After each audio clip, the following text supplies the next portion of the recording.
Alright, I'm gonna say what this review is of, but you already read it, and why else would you click on it if you didn't read what this is about? But this is How the Wind Shifts by the band Silverstein. It's a band that people like if they like good, I don't know, clean vocals that are, I don't know, pop punkish, or people that like pop punk could like this band. People that like a lot of hardcore could like this band. People that like post-punk and, you know, post-hardcore, whatever, all the genres that people could like. But this band is very upbeat with screaming vocals, and the actual genre, I feel that people sometimes call them is emo. I don't know if that's an actual genre.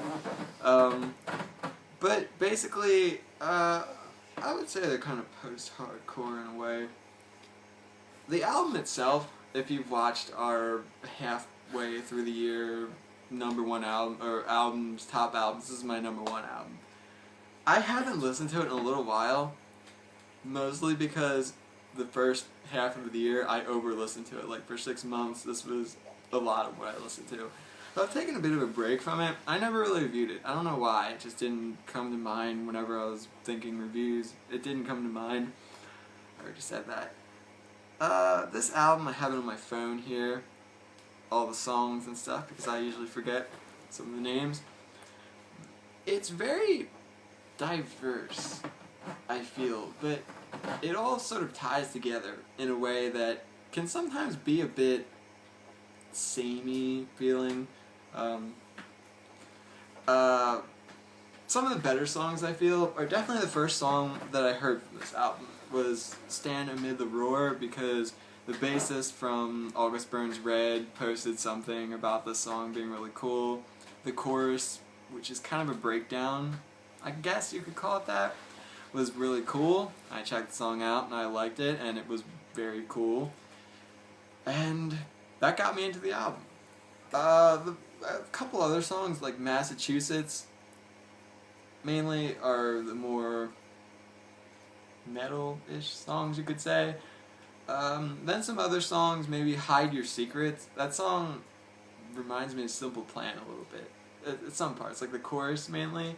And I like Simple Plan, so that, you know, was another bonus.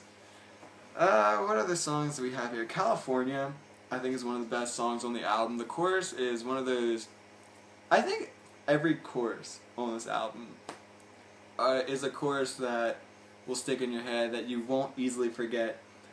But it's not that every chorus really sounds the same, like, oh, I forget what song this is from, oh, I know this chorus. That each song has its own identity, which is pretty cool.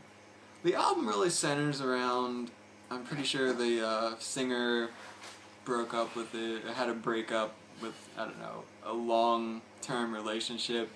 And this is basically one of those breakup albums where it's all breakup songs mainly, or at least for a good part of it. And kind of looking back, if, you know, looking for lyrical content, that's pretty much what it is.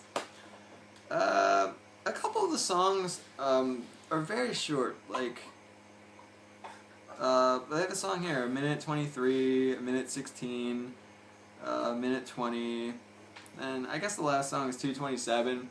They're kind of intermission songs, I feel. If some albums have these, like Between the Buried and Me. I know on the Parallax 2, I've been listening to that a lot recently. Some of the songs are very short, and they're just meant for transitioning into other songs. Just sort of intermission songs is what I usually call them. They have a couple of those songs here. So 14 songs. A couple of those songs are very short, so you're getting maybe an 11, 12 song album, really. Like main core songs. But overall, I can't describe this album so much. It's very, I don't know. It would be kind of what you would expect. If you listen to half of it, you could kind of get the feeling of it. And I don't want to say it's a downside. I mean, it's not an upside, but it's not a downside. If you listen to half of it, you can kind of get the feeling of it. It's very rocky at sometimes, like post-rock.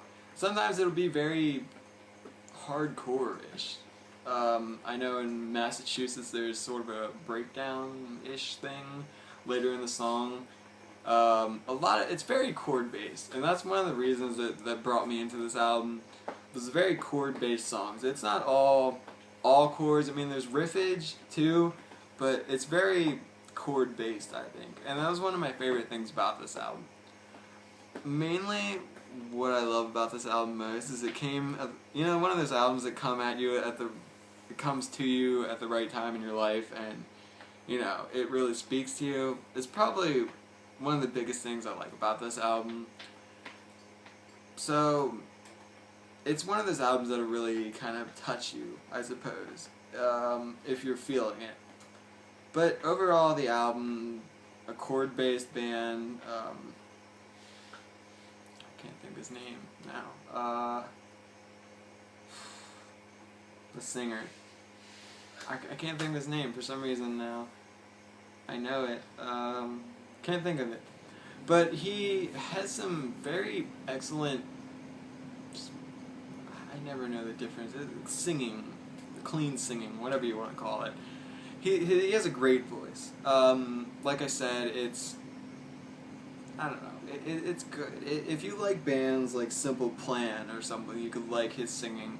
Or if you like bands like, I don't know, the more post-hardcore stuff, the Tumblr bands, you could really like his voice. One of the things I feel that really contributed to this album is their addition of Paul Mark, pretty sure his name is, a guitarist.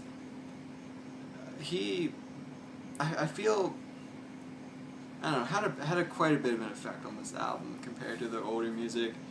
It's one thing that this album really popped out to me more so than their older music. Not that it's entirely different, but just so, I don't know, it made a different impact on me, you could say. So, I guess check this album, check this album out if you like this band.